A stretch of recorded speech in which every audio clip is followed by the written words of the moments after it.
د یو دوو داسې خویونو او د اعمالو طرف ته ترغیب او دعوت ورکړي چې هغه د نجات او دنیا او آخرت کې د کامیابی اعمال لی. یو ته صبر وای او دویم د الله رب العزت دین ته خلق را بللی او سمر درجی کی یو ناروا ناجائز او منکر کار لیدلی او د خپل وس او طاقت مناسب داغه نه خلق منکول لی. زمونږ استاد په دین اسلام کې دا دو دمرا اهم سيزونه دی، او صبر او دویم د الله دین تراولل او کدی کې څوک کمې زیاته یا نقصان کوي د خپل وس او طاقت مناسب داغه نه منع کول. دا دوار اعمال دنیا او آخرت کې د نجات اعمال لی. یو صبر دے، دویم د الله رب العزت دین تا رابللی او کدی کې څوک نقصان کوي نو د خپل وس او طاقت مناسب هغه منکول لی. اصل کی کوم او تاسو زما عزت مند سوچ او فکر وکړو نو زمونږ دین بلکې تمام زندگی دا په دوو سيزونو باندې مشتمل ده. د یو مسلمان مومن تمام زندگی یا صبر دے نو یا شکر دے. ځکه زندگی کې دا دو حالتونه خامخای، یا وہ پریشان ہے بیمار بے په تکلیف کې بے په لوګه کې بے دارنګ د الله د دین د وجه نه تعالی تکالیف او پریشانای برسیږي نو دغه وخت کې تعالی حکم د الله داده چې صبر اختیار کا. او کله سړی په خوشحالو کې وی په نعمتونو کې وی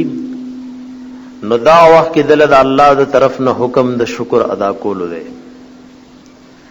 نو دیو مسلمان زندگی ټوله په دې دوو حصو کې تقسیم ده. یا بدت د صبر حکم متوجی وی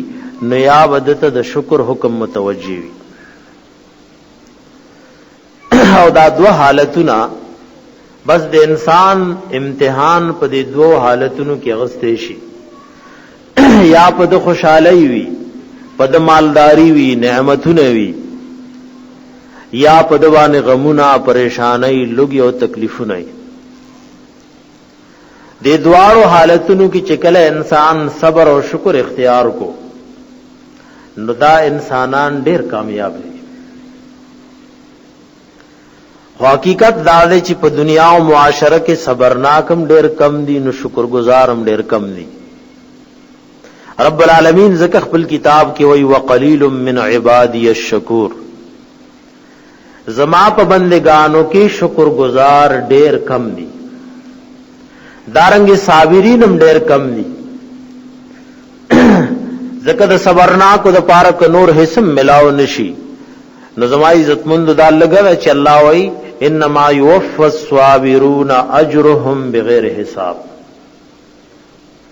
صبرناکو تب داغی اجر و بدل به حساب به کتاب ملاوی. او دنیا آخرت کی کد صبر بارک اسم ملاو نشی نو دین الویش نشتا چ رب العالمین وی ان اللہ مع الصابرین. اللہ پا دنیا کی دارنگ پا قبر کی پا آخرت کی مرگرے داد صابرین دے ان اللہ مع الصابرین. او صبرناکو لجنت سکے چ پا جنت کی خاص زیون اللہ مقرر کری. اللہ وی اولئک یجزون الغرفۃ بما صبروا، دی کسانو ته په جنت کې خاص خاص بنگلے او محلات و ملاویږي داولي وې دی صبر کړو. د دیو جن زما عزت مند سمر تکالیف او پریشانی دنیا کې راځي او دی باندې انسان صبر اختیار کو نو دا صبر ګره دی ایمان او د توحید یو غټه حصہ ده. بعض اوقاتو کې سړی پریشانی او تکالیف په مخ کې نو پزید دی چې د صبر اختیار کړي وي د دومره بے صبری اختیار کی د ټولو نه غټه بے صبری هغه شرک او کفر ده. پزید دی چې په د لوګ راغلی په د مشکل راغلی په د تکلیف راغلی چې د خپل رب طرف ته توجه کړي نو دې داغه پزې ونو لا غټو لا اولیاء لا شهدا لا لیډرانو لا هغه طرف ته توجه کا ذات خداوندی د نه هیر شو دا شرک او کفر د بے صبرۍ یو بے انتها لوی او اعلی درجه ده دیو جن انبیاء علیہم السلام په هر حال کې زما عزت مندو په تکالیفو کې صبر اختیار کړي تاسو ګورئ قران حکیم د انبیاء علیہم السلام د تکالیف او د پریشانو یو لوی سلسله ذکر کړي حضرت یعقوب علیہ السلام نے بچو ور سره قسمه قسم طریقې سره د تکلیف رسول کوشش وکړو هغه خوب بچي د زراغ ټوکړې د هغه د سترګو نه فنا کا او به ورته بهانا او دوک داور کول چې هغه شرمخان او خړو او په جړا رالل د حضرت یوسف علیہ السلام قمیصي په وینو رنگ کړو وای مونږه لاړو یوسف علیہ السلام رانه شرمخان او خړو دا اوس په نبی باندې یو لوی امتحان دی بچي د سترګو نه فنا دی ورته ویا شرمخان او خړو قرآن دا خی چې دمر لوی مشکل کې د الله غ دمر لوی نبی حضرت یعقوب علیہ السلام سوئی قرآن ترتیب خی مونږ او تاسو له زندګۍ حضرت یعقوب علیہ السلام ورتوي بل سولت لكم انفسكم امرا فصبر جميل والله المستعان على ما تصفون وی زما بچے شرمخانو نه خړلې بلکې تاسو لس تاسو دی نفسونو یو کار خیسته کړي بل سولت لكم انفسكم امرا تاسو دی نفسونو یو ناکار فیصله کړي هغه تاسو له خیسته کړي دا تاسو خود غم او د مصیبت یو لوی پروګرام جوړ کو خو زما بسکاري فصبر جمیل کار زما دے صبر خیستا زب صبر کوم او بل بسکم والله المستعان على ما تصفون زد الله نه مدد غواړم دا تاسو چې سجود کړی دا نبی د زندګۍ یو ترتیب مونږ تاسو لخی چې یعقوب علیہ السلام ته یو لوی مشکل مخه تراغه دو سيزونو تعلیم ورکو یو وی فصبر جمیل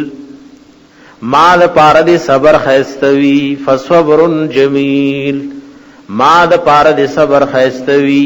او بل څه د الله نه مدد غواړو نو هر یو مشکل کې یو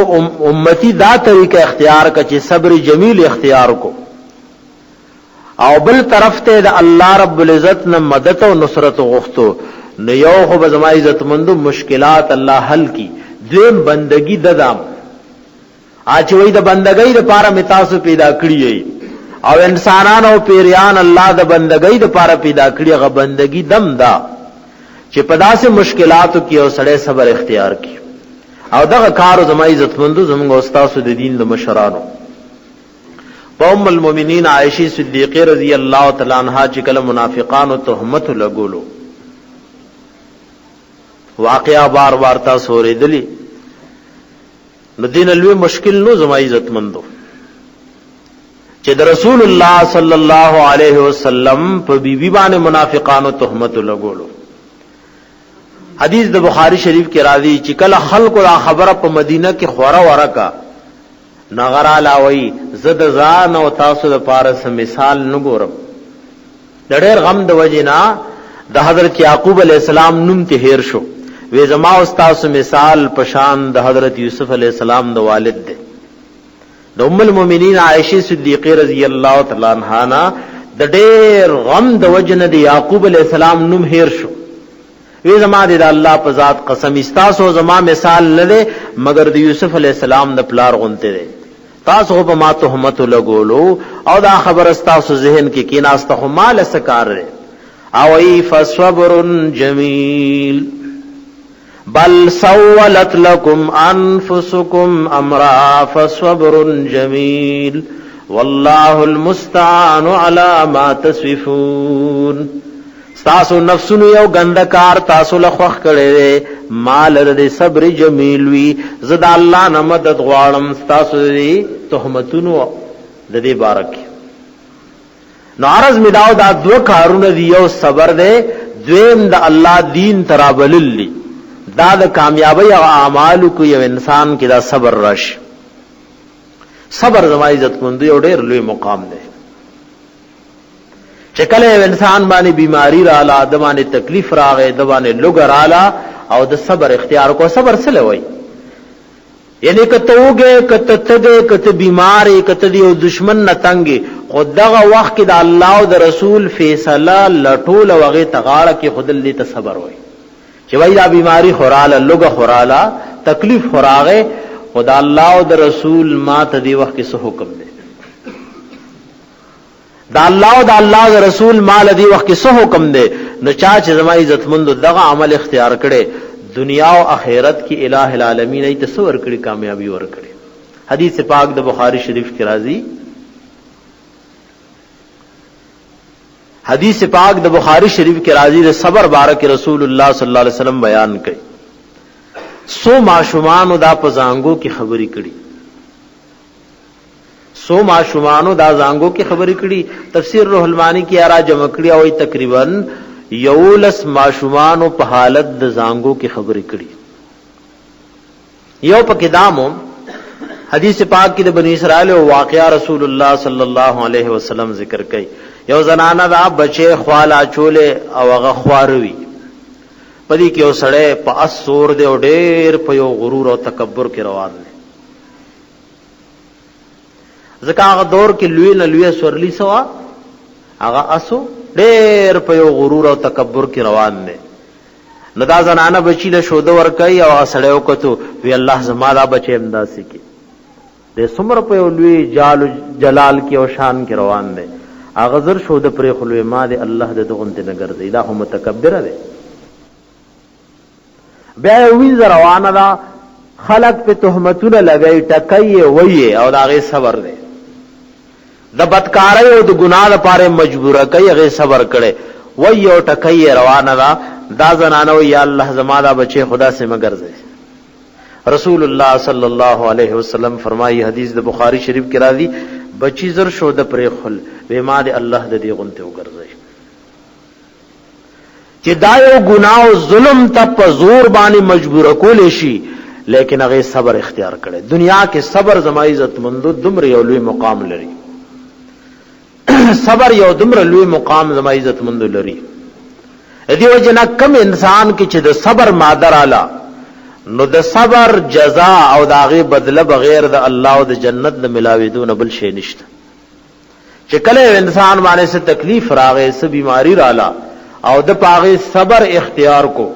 اما تاسو له صبر سره وای هغه موقع کې سړی داولټای چې ما باندې خدا پریشانی راغلی خدا الله او د رسول سره حکم دی او هغه شان حکم تغاړه کې خدل حدیث پاک کې راځي حضرت عثمان رضی الله تعالی عنہ پلار روانو دا باز شی سنت طریقه وی عرب علماء استعمالای دا کپڑا سړی دا سی غوګونو باندې راواچي سر پکې پټ کی دې تعال قناع وای او دا سنت طریقه دا حضرت عمر فاروق رضی الله تعالی عنہ انداسي کړي د صحابه کرام نو منقول دي حضرت عثمان رضی الله تعالی عنہ روانو سربانه صادر چوله رسول الله رو غختو کینولو او پټ پټ څه وصیتونه ولا کول حدیث پاک کې راځي نبی علیہ الصلوۃ والسلام حضرت عثمان ته وصیتونه کوي دا رنگ کی تغیر رش رنگ بدل شي بیا رسول الله صلی خبرو کی د حضرت عثمان رنگ کی تغیر راشي علماء لیکلي دا ورته د الله رسول داوي چې پتا به ګور امتحان راځي پتا به ازمائش راځي خطبه صبر اختیار ہے تابان امتحانات را روان دي تکالیف را روان دي او سرد دین چې تبع امیر المؤمنین لیکن تکالیف را روان دي خطبه صبر اختیار ہے حضرت عثمان رضی اللہ تعالیٰ عنہ خلیفہ شو 100 کال 12 کالو پورې حکومت کو اخر کې هغه وصیت د رسول الله صلی الله علیه وسلم زبان نه چسوتی هغه خبره مخله راځي زبان نبی نے چې سوتی هغه خبره خامخ لرازي هر شی بدليږي یاد ساتي خود رسول الله فرمان نه بدليږي الله زموږ استاد د خپل نبی په خبرو یقین پیدا کړي حضرت عثمان رضی اللہ تعالیٰ عنہ دور خلافت و باغیان و بغاوت اختیار کو اغا وقت کی اغا جنگم کولے شو ډیر صحابه راملل چې مونږ دا کو خود رسول الله غ وصیت د حضرت عثمان رضی اللہ تعالیٰ عنہ یادو چې پتا به امتحان راضی خو صبر به برداشت کې صبر تردی چاہیے حضرت عثمان رضی اللہ تعالیٰ عنہ وینو تویولو ته تیار شول خو هغه دا نه غوښتا چې د خپل ځان د پاره د خپل خلافت او د حکومت د پاره د رسول الله صلی الله علیه وسلم غ شهر مدینه منوره مدینه طیبه په وینو باندې ګندکی ډیر صحابه رالل وی چې مونږ بداو کو داو کو هغه وخت کې مغوي چې مال رسول الله صلی الله وصیتونه کړي هغه وصیتونه ما ته یاد دي او زما پاغه باندې صبر ده تر دې چې سوره تکالیف ورته رسول شول سورج په حضرت عثمان رضی الله تعالی عنہ باندې او بند شوي او داغه کویان او بند شي چې رسول الله ویلو سوق دې چې دا کوی والی او غلب جنت وي نو حضرت عثمان رضی الله تعالی عنہ په خپل پیسو غو کوی واغست او دا الله شان لورا تروسه پوره مدینه کې هغه کوی آباد دی او داغه وب استعمالي داغه وب تروسه پوره استعمالي کی دا هغه کوی وب په حضرت عثمان رضی اللہ تعالی عنہ باندې بندش وي صرف دعوت کول هغه حالت کې موږ دعوت کوي حدیث پاک کې راځي د خپل کور په دیوار روچت شو باغیان د کور نګیر چا پیر دي ورلوی ما رسول الله صلی الله علیه وسلم نه پدی غوګونه اوریدلی چې یو مسلمان ویني تویول بغیر د درو خبرونه جایز نه دي دیو مسلمان ویني تویول بغیر د دې درو خبرونه جایز نه دي یو دا چې یو سړی نکاح شوی یو زنانا یا یو نارینه شادي شوده ده او د واده نه پس هغه نه بدکاری سرګند شوا سلورو کسانو د سترګو د لیدو گواهی وکا او اسلامی قانون نه نوغه سنگسار کولش حضرت عثمان رضی اللہ تعالی عنہ ورته وی تاسو ما پس قتل وی والله ما زنیت فی الاسلام ولا فی الجاهلیه زما د رب په ذات قسمی ما نه د اسلام په حالت کې بدکاری کړي کې بلکې د دیم قسم خورم چې زمانه د جاهلیت کې ما بدکاری نه کړي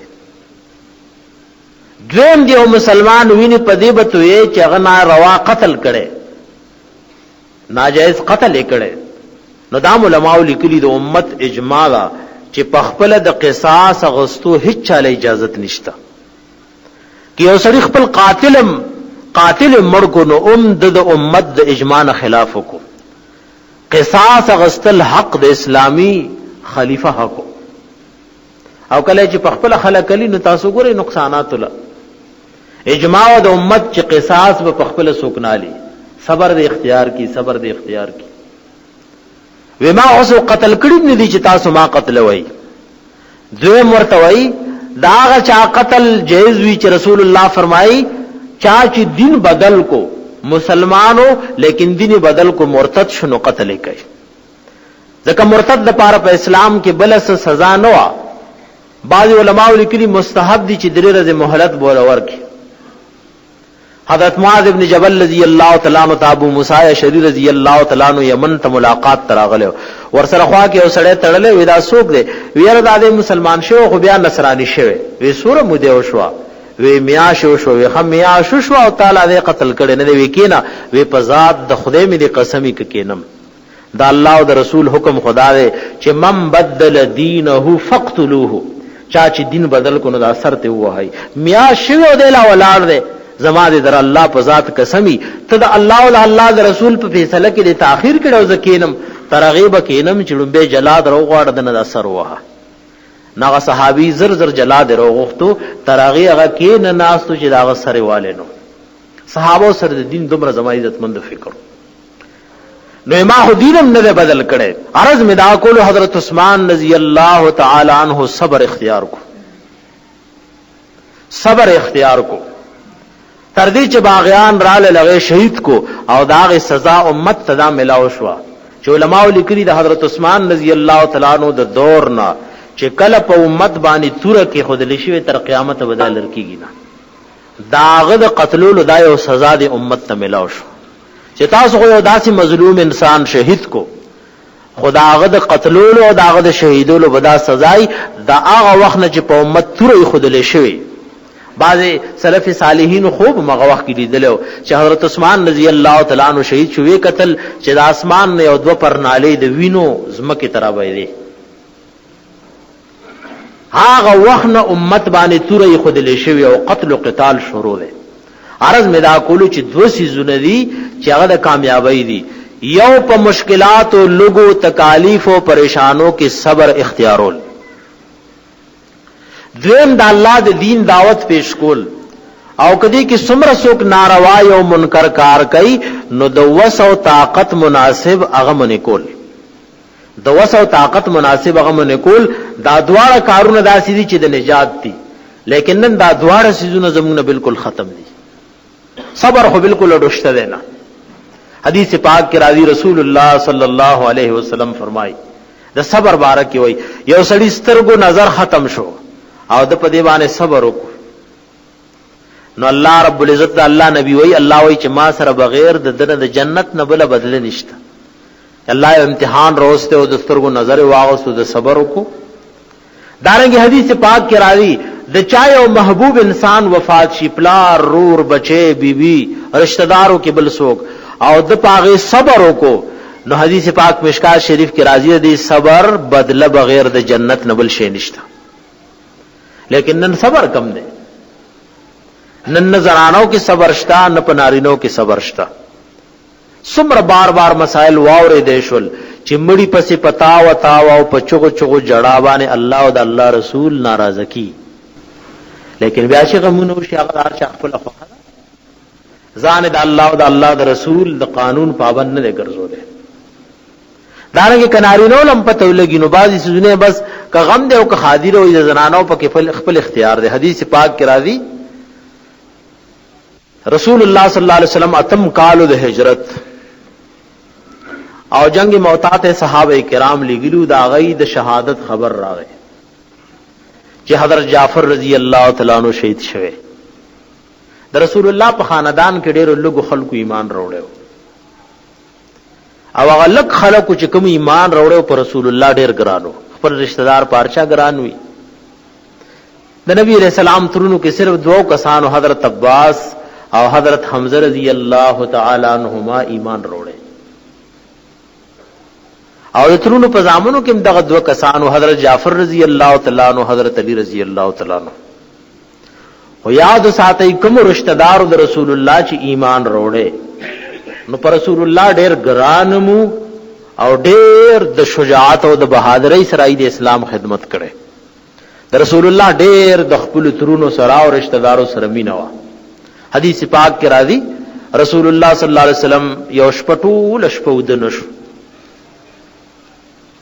ټول شپود نشو. ساری صحابه کرام ورته د الله محبوب تاسو بیګا ټول شپه خوب نه کړي. نو د جنگ بدر شوه او پای کې قیدیان رستلی شو. حضرت عباس رضی الله تعالی عنہ چا په قید کېو. نبی علیہ السلام ورته وی بیګا عباس د فلانی صحابي په قید کې او زنجیرونو کې تړلو ما دا فریاد اوریدو نو ټول شپه ما ته خوب نه راغله. ټول شپه خوب نه راغله. زردر صحابه کرام پرانستو چې دا د رسول الله صلی الله علیه وسلم تر دې او داغه د زنجیرونو تړلو د وجه رسول الله ټول شپه بے آرامتی رکړي. زر پرانوست زر پرانوست نو د رسول الله ډېر مینا او حدیث پاک کې راځي حضرت جعفر هم په صحابه کرامو کې ده.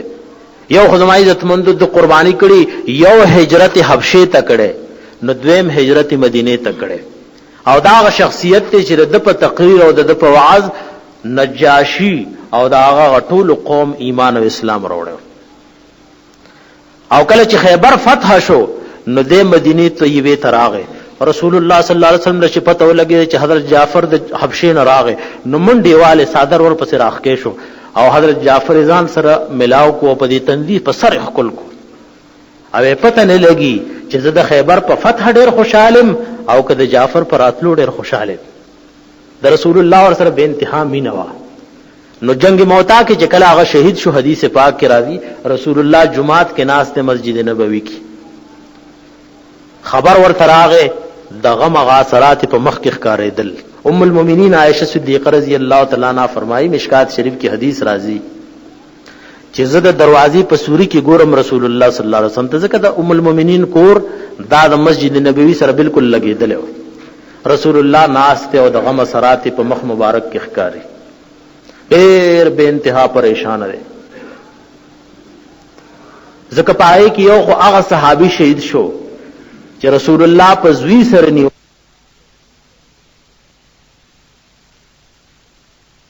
صحابي چې څومره صحابه دي لیکن دې چانوم قران کې نظر راغله خدا حضرت زید رضی الله تعالی عنہ نوم راغله یو خو حضرت زید شهید شو دویم پای کې حضرت جعفر رضی الله تعالی عنہ شهید شو دویم عبد الله ابن رواحه رضی الله تعالی عنہ چې دا رسول الله مشهور شاعر و د رسول الله صلی الله علیه وسلم مشهور شاعر نو یو کس نبی علیہ السلام تراغه چې جعفر غزنانه خو جاړي او چغي وی ویلار شمنه کا ناغراغه وی هم نکیږي نا رسول الله ورته بیا لار شمنه کا هغه بیا راغه وی منی کیږي نا دریم ځلوان راغه رسول الله وی خار راواله د خلو کې ولا واچو ام المؤمنین فرمایي چې زه پوه شم چې دا سړی خو نه دومره طاقت لري چې زنانه د جړانه منی کې او نه رسول الله له پریشانای نه پریناوي رغم الله انفک الله دې ستاره پوزه په خارو ککړه کی نو خود رسول الله دعوت زیل رسول شي او نه رسول الله د تکلیف او د پریشانای نه پریږي نو ناری نو لبای دا پکار دی ناری نو لچکور کې زنانه ک پتاو تاو چغي وای جاړي چې دا من کی ځکه حدیث پاک کې راځي کما زنانه چې پمری باندې ویرو جړا کوي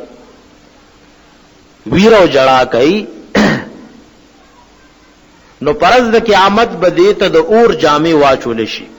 او پاغه جامو کې به یو د خارخ جامه وي یعنی د خارخ جامې او د اور جامې بده لواچول شي ځکه گناہ کبیره د رسول الله صلی الله علیه وسلم فرمایلی چې ما غویرګره زنانه د جهنم په اور کې لیدلې او ادم راضی بای زنانه جاړي نه خدا سے مړو لذي چلته جڑا کی رسول الله فرمای لعن الله النائحا والمستمع الله لعنت را لېږي په ویرګره زنانه نو دا کوم چې ورته وږي خې پدای ملانت را لېږي بعض ویلي مطلق چون کې ګناه کیږي نو د ګناه د زین یا به د ګناه منع کې یا به پاسه د ګناه زې کې یا به د ګناه منع کې یا به پاسه لکه راځي د حضرت عمر ابن عبد العزيز رحم الله په دور کې څه کسان راوسته شول چې شراب اسکلیو د یو بارا کې دا پته ولګي چې د روزه ده لیکن هغه مغه اتیا درې والو ستاوي روزه او ولې داسې د ګناه په مجلس کې کېناسي د عمر ابن عبد العزيز رحم الله دور کې څه کسان راوسته شول چې شراب اسکلیو د یو بارا کې دا خې یقین راغی چې د روزه ده لیکن وی والو چې ته د ګناه په مجلس کې ولې کېنه الله رب العزت په خپل کتاب کې ویلي چې یوځه کې ګناه کیږي بدعت کیږي ناروا کیږي د الله او د رسول مخالفت کیږي نو یا به خلق منی کې یا به التن کېنه او کې ناستنو الله ویلي انکم اذا مثلهم تاسو بم په دغه وخت کې د دې غونتی الله په خپل کتاب کې ویلي تاسو بم په دغه وخت کې د دوی غونتی نو ځکه وای لعنت دی په ویرګری زنانو نشي چا ورته غوږی خینو پاغې د ملانتی او قاضی شمس الدین سے لیکلی چې دا اوریدون کې هغه دا چې هغه پوښي دا زنانه خو چپکیږي نو دا ول بیا ور غاړي وزي او بیا داسې خبرو کې چې هغه په جړا کې بای زنانه دا سی وی دیو جن ګورا کومه زنانه چې دې د پاره دي چې بای هغه زنانه و جړای دا سمر لوی جرم دی او سمر لوی ګناه ده حدیث پاک کې راځي یو سړی لا نارینه یا زنانه له مصیبت ورسېدو ته لاړ او تسلی ورکا نو ای پرز د قیامت الله به جنت د جوړو نه یو جوړه د لواچي تش په تسلی ورکول الله جنت د لواجبای چې داغه بچي مړ دی دا غرور مړ دی پلار مړ دی مور مړ دا او په تکلیف دی نو تلار ش صبر ولا ورک او تسلی ولا ورک تسلی ورکاو چې تدې لپاره دي چې غوجړې دی وجنه ګوره نارینه ول پکار دي چې دې تسلی ورکی نارینه ول زنانو لپاره دي چې دای تسلی چاله ورکی زنانو لورکی او دې لپاره چې داسې خبرې کې چي په جړه کې نویر او جړه زما عزت مندو دا په دی باندې نه پکار دا خو په هر چا باندې مرګ او تکلیف راځي دا وخت کې یو سړي باندې غم راغی تکلیف راغی وی نه جړل چغه ونه والے نو بس جنت ول الله رب العزت ور کوي حدیث پاک کې راځي د رسول الله صلی الله علیه وسلم بچے حضرت ابراہیم هغه چې کله پیدا شو نو د شودو د پاره رسول الله صلی الله علیه وسلم ولي ګل یو کور کی بیا نبی علیہ السلام داغه ملاقات تراتلو حضرت انس رضی الله تعالی عنہ یو ځل رسول الله داغه ملاقات تراغه بچے ول الله سو کې ورکړې شو رسول الله خپل کو بوئی کو بچو کولول یا بچی بویون بلکې د بچو سره مینا او محبت ساتل د رسول الله صلی الله علیه وسلم سنت طریقه خپل بچی غستل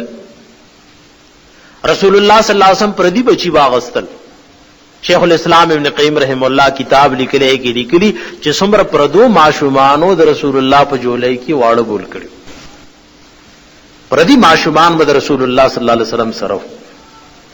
او پردو معشومانو سره نبی علیہ السلام خوش طبیعتی کولا حضرت انس رضی اللہ تعالی عنہ نبی علیہ السلام منکر براغه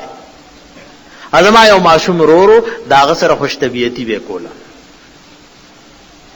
باب مزاح النبی صلی الله علیه وسلم شمائل ترمذی کی راضی وې داغه او بلبل ساتل او نغه مرش نو رسول الله راغه غډر خپن استو ابا عمر داغه نمو نو رسول الله ورته یا ابا عمر ما فعلن غیر استغ بلبل شو یعنی غله تسلی ورکولا د رسول الله شان داو چې ماشومان سره د ماشومان غونتی خوې وي او حدیث پاک کې راځي سخت د جمی موسم بو او رسول الله چې مسجد نبوی نه بار بوته نو ماشومان به د کورونو نه په لوخو کې وبر وړي وي چې تبرکن پکې رسول الله لاس کیږي نبی علیہ السلام داسې نه کول چې زموږ الله خو یخیږي نمبر په نمبر ماشومان ولاسونو کې وبني ولي وي او رسول الله ولاس مبارک پائے کې تبرکن کې هو نو مینا بقول رسول الله د بچو سره کله داسیم شوی د رسول الله نو سیوا امامه بنت زینب رسول الله سره جمعه تراله حدیث پاک کې راځي د رسول الله په موس کې پوغوا په موس کې د رسول الله د سر مبارک د پاره کې ناستا بیا نبی علیہ السلام سره له وخت سجده کې بیا روغونته کیو حضرت حسن او حسین رضی الله تعالی عنہما کله رسول الله خطبه بوي او جمعه ته رامنډ کی حدیث پاک کې راځي او زل دواړو منډه والے کله غرزيږي او کله ماشوم چې دوی کمیس کې کله خپین خلی را غرزيږي رسول الله د منبر نه را کوشو وی الله رښتیا ویلي چې انما اموالکم واولادکم فتنه الله و استاسو مال او اولاد یو فتنه ده وګوره دای منډه والے غرزیدل ز منبر باندې ټینګ نشم او دای را کوشم د منبر نه داسې صحابه غسل رسول الله ته منبر ته رسول نو رسول الله صلی الله علیه وسلم لا او حضرت ابراہیم لاسو کې راواغستو خولي کو بوئی کو سورج پس داغه د بیماری خبر راغې رسول الله ته خبر شو بیا ورته بچي لاسو کې ورکړې شو صحابه کرامم لاړې ګڼ صحابم ور سره دي او د حضرت ابراہیم زنکدن شروع ده د رسول الله صلی الله علیه وسلم د سترګو مبارکو نه اوخ کرا روان شي صحابه وی د الله نبی داسدي نبی علیہ الصلوۃ والسلام ورته وی دا خو رحمت ته او الله په خپل بندگانو کې د هغه بندگانو سره مینه ساتي د چا پزره کې چې رحمت وي وی ګناه هغه چې هغه د لاس او د جبې باندې چغي وای ویرونو کې ستاینه وکي او دارنګ په لاس باندې ځان وټکه ویختو شو کې گریوان سری کې نو پدې الله او د الله رسول ناراضه کی او کې زنانه یا نارینا دا څه کمال نه چې غم پر راغې دی جاړي نه رسول الله صلی الله علیه وسلم د سور صحابه په سید سترګو نه اوخ کې دار وایي حضرت عثمان ابن مظعون بن صحابیو چې دا په مهاجرینو کې مدینه طیبه کې وفات شو رسول الله راغه په دې مخ خپل کو او حدیث کې دا راځي اوخ کې رابې دي دا صحابي په مخ ورغورځي د رسول الله اوخ کې دا حضرت عثمان ابن مظعون حضرت عثمان ابن مظعون په مخ کل کو او د نبی علیہ السلام اوخ کې داغه په مخ مبارک باندې ورغورځي دي نه جړل څه کمال نه دی جړه په شریعت کې اوخ کا आवाज ته جوړ شو دارنګ داغه نه گریوان او داشل نو پاغي باندې بیا سزا ملاويږي بلکې دا علماء لیکلي ورکم علاقه کې چې کم رواج وي او کم رسم وی نو هر ژوندۍ ته د هغې وصیت پکار دی. که یو ملک کې جړا کېږي نو هر مسلمان باندې لازم دی چې دی وایي ما پسې به جاړئ نه. که ته کله وصیت کو ورپسې زنانه یا نارینه چغې وایي نو دله به څه وبال نی. خو که چېرې د وصیت نو کو نو بیا به څه کېږي؟ بیا به دله هم د هغې سزا ملاوي. عبدالله ابن رواحه رضی الله تعالی عنه بیمار شو نو خور چغې شروع کړي وی وا زما د غر غونتې رورا وا بهادره وا فلانیه. د هغه ځنکدن شروع چې کله په هوش شو نو خپلې خور ته وایي ګوره تا چې به څه خبرې کولې نو فرشتو به ما ته هغه وي چې رشا ته د غر غونتې او رشا ته داسې بهادرې نو کومه ستاینه چې ته کې نو آدې قبر کې مړي لوئ آدې قبر کې مړي لوئ چې رشا ته د غر غونتې وي او رشا ته بهادر وي. نو علماء لیکلي که دو وصیت نی کړي خو دله په هغې سزا ملاویږي. یا که دو وصیت کړی نو هغه دا وایي چې درپسې دا وایي نو کم از کم هغه مړی که جنتي او مسلمان او کامیاب وي نو هغه د خپلو رشتہ دارو په ناکار عمل په قبر کې پریشان او خفه شي. په دې قبر کې پریشان او خفه شي چې ښه زما نه وروستو داسې ناکاره ورثه پاتې دي چې زما باره کې دا وایي چې ته د غر غونتې وې ته داسې وي نو داسې نه دي پکار چې سړی د خپل مړي ستاینه کوي. حدیث پاک کې راځي حضرت عمر فاروق رضی الله تعالی عنہ د حج نه راتلو نو کله چې مدینه طیبه ته بالکل رانږدې شو نو څه کسان د ونې د لاندې سایکل چې یو قافله ناسته ده. عبدالله ابن عباس رضی الله تعالی عنہ وایي ما ته وایي لاړ شه ته وګوره دا څوک ناست دي.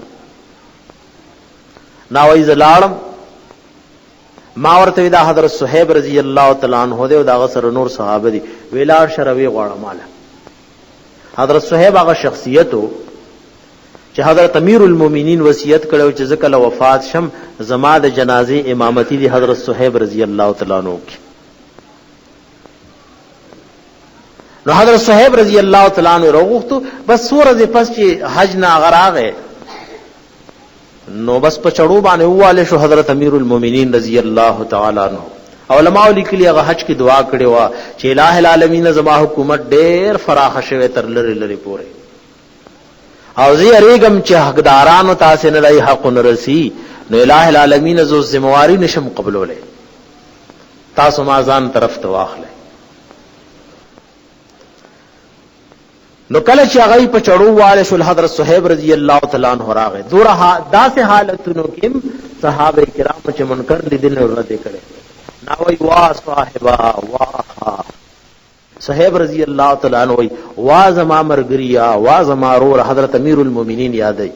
نو په چړو واله شوه او داسې په چړو واله شوه صحابه وی دې بخشي لیکن شو دې ګرم کل ورتاغه د زخمون نه بار روت الحدیث پاک کې راځي. صحابه له پته لګی دا چې امیر المؤمنین جوړې دوه نه لیکن داسې حال کې مرتوی تا د رسول الله نه اوریدلی نبی علیہ السلام وی کله چې سرنګ طریقې سره تاسو د مړي ستاینه کوي نو هغه شان غله په قبر کې ویلې کیږي چې رشات د غرغونتی وي رشات فلانه وي نو کوم زنانه یا نارینه چې په مړي ویر کوي دا خپل مړي له تکلیف رسوي. دا یو قسم ته د خپل مړي سره زما عزت مندو عداوت او دشمنی کوي. ادغه عمره ده مسله الحمدلله مونږ بدر بیانو باقی دار چا وای خپل اختیار دی الله تعالی اختیار ور کړي. لکه سو کسانو مونږ لوي کنه مخکې تاسو واوریدل چې یو زنانه جاړي او بل ورته وږي خي نو په دواړو رسول الله لعنت ویلي. دا میله لګي ک تاسو لپته د بادرو دا نو دي کسی زما عزت مند تاسو ټول لپته دا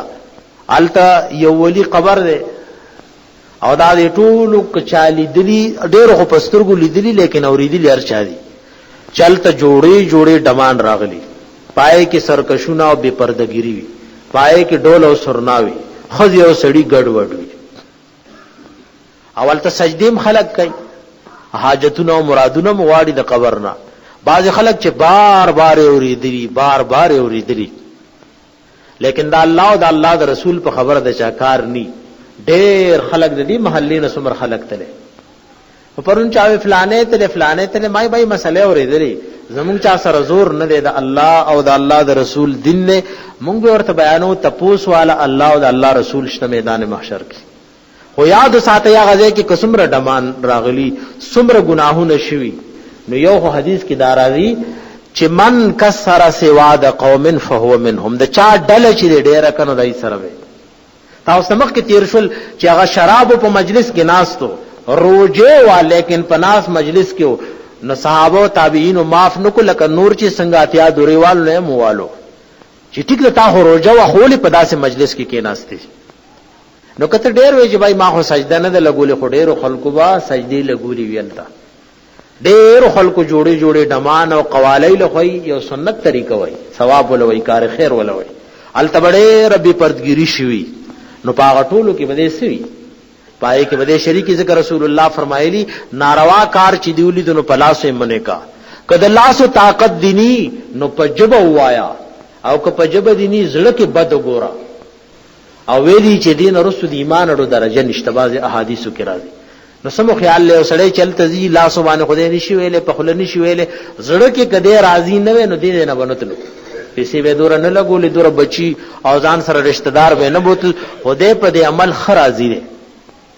زړه کې دې په دې پریشان نه دي داسې سړی په خپل ایمان یریږي چې هغه د منکرات او نارواو زې لذي او دې زما عزت مندو هغه من کول نشي ما او ته صحابه کرامو په داسې نازک حالتونو کې زما عزت مند د منکر رد کړي د ناروا رد کړي ہے اس قسم صحابه کرامو باندې زما عزت مندو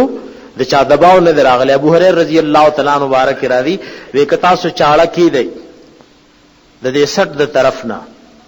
او ما ته پته ولګي چې دې ګړګوړي د پرې کولو نه مخکې زیو حق خبره کولې شم نو تاسو چاړه راخ کل باغ حق خبره مننه کی د صحابه کرامو خدا شانو نه د بادشاہانو لحاظ کړي مشکات شریف کې راځي مروان بادشاہ ہے خطبه کې رسول الله صلی الله علیه وسلم د استسقاء لپاره دعا الله سره موچت کړي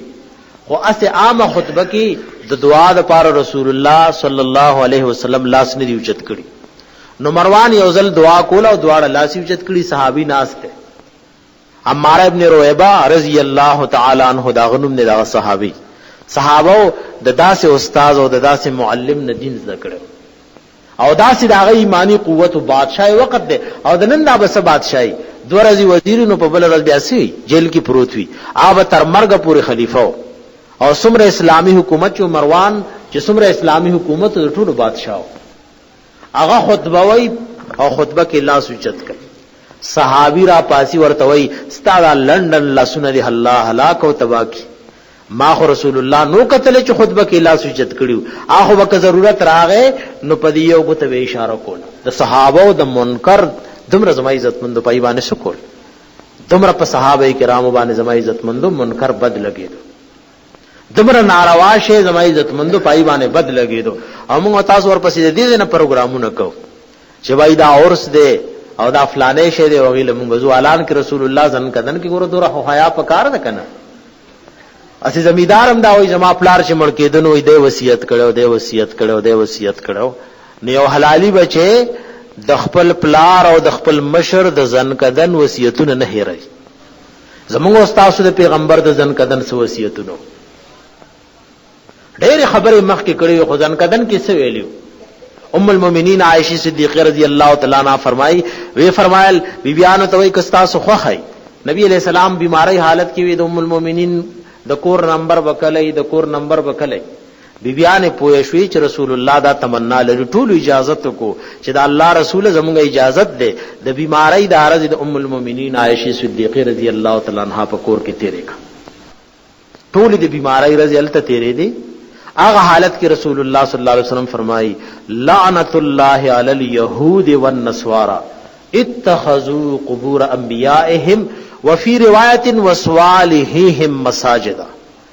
ځن کدن کې رسول الله فرمایي یا الله ته په يهود او نصارا او لعنت رولېږي ولې لعنت رولېږي د رسول الله سره مرګري شهیدان کړي رسول الله علیه زهر ور کړي دا وفاتم دا زهر د وجه ناراضي دا نوې جمال زهر را کړي ولې په لعنت رولېږي مال زهر را کړي یا مرګري شهیدان کړي نه الله لعنت په ذکر ولېږي چې دای د خپل انبیاء او د نیکانو خلقو د قبرونو نه جمعهونه جوړ کړي آلته سجدي لګي آلته راجمع کیږي آلته د جمعات غونتی سوالونه کوي او بیا ام المؤمنین فرمایي وای رسول الله دا خبر اول کولا سنکدن کې دې خبرې څه ضرورت وي سنا یومتی د حدیث په مقصد پوه نشي. نو ام المؤمنین ورپسې وای یحذر ما صنعوا دا خپل امت د يهود او د نصاراو غونته د کار نه يرولو. او بیا ام المؤمنین فرمایي ولولا ذلك لابرز قبره صلی الله علیه وسلم کدا ير نه چې د يهود او نصاراو غونته امت به رسول الله د قبر سره دا کار شروع کی نو د رسول الله قبر به خلکو له په میدان باندې ظاهر کړي شو اب په حجراو په دیوارونو کې پټ نه وي. یو خدای الله د رسول الله وصیت ده دارنګ رسول الله صلی الله علیه وسلم اخر کې سوئی ځنګدن وصیت ده چې اللهم لا تجعل قبري وثنا يعبد. اے الہ العالمین زه خو دنیا نه روانم ما په زندګۍ کې ستاد توحید خدمت کو خو زما د مرګ نه پس زما د قبر نه بتخانه م جوړي چې خلک دلته عبادتونه کوي. تاسو ګورئ د رسول الله غ دعا ار وخت دا سنېغه ولاړی او داسې حکومتونه الله پاک ځای کې راولي چې ته روزه سره لاس نشي لګولې روزه نه طواف نشي کولې روزه کولول نشي دا دای نوي دا ځن کدن کې چې الله ته جړلی رسول الله صلی الله علیه وسلم چې اللهم لا تجعل قبري وثنا يعبد. موسی علیہ السلام دعا کړې وکنا ملک الموت ورته ځل راغی چې روح د نالو نوغه په سپېړو والا فرشتہ الله تعالی چې تا خو یو داسې بندل زلې غلم چې هغه مرګ نه غواړي وي خو واپس ول لاړ شکه چې مرګ نه غواړي نو دغوی په شاد لاس کې حدیث د بخاری شریف کې راځي او سمره وختي چې د لاس د لان درال د هر وخت مقابله کې یو کال زندگی بوله ملاوش خو دې نه پس په مرګ وی فنا پار چا راځي. حضرت موسی علیہ السلام وی الله مرګ غواړو او د بیت المقدس نه لری وی الله لګ نږدې مې کې تفسیر روح المانی کې دام ذکر کړي موسی علیہ السلام وی الله زما د قبر د خلکو نه پټو ساتي. زکاوت د بنی اسرائیل او پتاوا چې کم قوم د سخی د بعد وجنه گمراهان کیږي کم قوم یوي اونې تنشي ټینګې دی او غیباله گمراهان کیږي نوې ک د نبی په قبر باندې قادر شنو دای د حالات وسه حال وي او دای د شرک وسه حال وي. نو حضرت موسی علیہ السلام دعا وکړه چې الہ العالمین زما قبر د خلکو نه پټو ساتي. دیو جن علماء لیکلي مولا علی قاری رحم الله موضوعات کبیر کې لیکلي چې دا څومره د انبیانو د قبرونو مبارک خلق وای د یو نبی قبر سیوا زموږ د رسول الله صلی الله علیه وسلم د قبر نه صحیح سند سره ثابت نه دی. دا د الله یو لوی رحمت. تاسو ګورئ کم خلق چې په یو عام ولی او شهید باندې دومره دوک کیږي ایلکه د نبی قبر په لاس ورشي نو سکارونه وکړي. دیو جن مولا علی قاری رحم الله لیکلی چې څومره ځای کې وای چې دا د فلانی نبی قبر دی دا د فلانی نبی قبر دی کله محدثینو په محققانه کلام باندې او د محدثینو په اصول باندې دا خبره تلی نو اس قبرم صحیح سند سره ثابت نه سیوا د چا د قبر د جناب رسول الله صلی الله علیه وسلم. او هغه بارکه رسول الله دعا کړو چې اللهم لا تجعل قبري وثنا يعبد. الہ العالمین زما د قبر نه بت خانه ما جوړه چې خلق راضي او دلته عبادتونه کوي. او یو دعا زما عزتمند ځن کدن کې دا کړو اللهم لا تجعل قبري عيدا. الہ العالمین زما د قبر نه عیدگاه او ورسګاه ما جوړه چې کال په کال خلق د میلو په تور پدې کې را جمع کی. دا ورسونه او دا میلو په قبرونو باندې زما عزتمندو ناروا کارونه دي. دې کې شامل دي چې وسړې وامري او خبر ته پته مولګي نغد هغه پزره کې بد الله او د الله د رسول له خبره قدر نه. نو عرض مې دا او صبر اختیارول پکار دي او صبر هغه چړمبي مشکلات سره راشي. حدیث پاک کې راځي یو زنانه د قبر سره ناستا او جړلې رسول الله صلی الله علیه وسلم په لار تیرې دو نو نبی رسول الله چې غولی د چې دا قبر سره راغلی او جاړي نو دا یو ناروا کارو او د نبی شان دانه د چې هغه د ناروا کارو ویني او چپ دی پاتې کی. نبی رسول الله ورته وی اسبری واحتسبی صبر وکا او دا مصیبت دا د ثواب او د اجر یو ذریعہ وګڼه. نغی رسول الله نو پیجندله علماء لیکلي د نه پیجندو وجه دا چې رسول الله سره سره ډلې او سنو کران بنو روان نه رسول الله په داسې یو لوی شان کې بروانو چې خلکو غني یو امتیازي او خصوصي نشان سره پیجندو هغه نه پیجندو غني چې دا څوک دی دا غني رسول الله صلی الله علیه وسلم دی. کله چې نبی رسول الله تیر شو نو چاولوي ونه یک بختی دا خدای الله رسولو او تا رسول الله ته داسې وی چې تا زماغون ته تکلیف تعالی نه رسیدلې ته ځکه وی چې صبر وکا. نو علماء لیکلي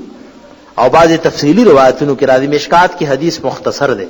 تفصیلی روایتونو کې دا سره راغلي چې زنانه دومره پریشان شوه لکه مرګ چې پچاره شي، دومره خفه شو چې ما رسول الله له داسې جواب ورکړ، ډېر پریشان شو. حدیث بعض الفاظو کې راځي دومره غم په زنانه راغی لکه مرګ چې په سړی راشي چې ما رسول الله له داسې جواب ورکړ.